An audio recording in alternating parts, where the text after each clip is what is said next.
I've been a night shift cop for the past 8 years in one of the biggest cities in the United States. And in another video, I've talked about how useless residential burglary alarms are because 99.999% of the time, they're just false alarms. No matter what, we still respond though. Now, I do work night shift, so that means I'm responding in the dark. And because it's a potential burglary, I roll up the street to your house with the lights completely turned off on my cruiser. If once in my career this burglary alarm turns out to be an actual burglary, the suspect is not going to see me coming. Typically, we park at least one house down. We get out of the car quietly, gun in hand. Again, we're responding to a burglary alarm. So we're going to follow a protocol regardless of whether or not we feel it's possibly a burglary. Then we're going to sneak up to your residence and quietly check the exterior of the residence all the way around.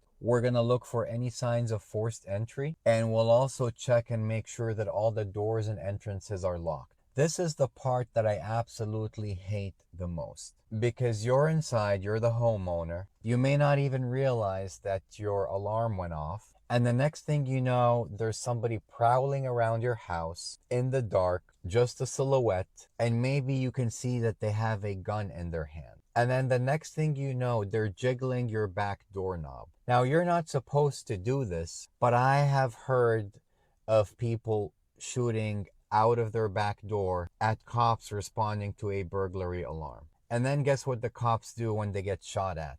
Yep, they shoot back. Horrible stuff. What I've done to mitigate this whole situation is to try to be as discreet as possible when I'm checking your residence. I'll keep my firearm at a low ready, so it's kind of off by my side where it's less visible. I will not use a flashlight despite being in total darkness. I just let my eyes adapt and use my eyes. And I'm not going to check doors and windows too much. I don't want anybody on the inside to know that there's a person checking their door. As a matter of fact, if I have any kind of feeling, if my spidey instinct is tingling, I'm not going to do any of that. And I'm just going to go to the door and ring the doorbell, wake everybody up. Once I've woken everybody up, if they want, then I'll check the outside of their house. But yeah, people don't think about it, but responding to these false burglary alarms, super risky and dangerous. Be safe out there.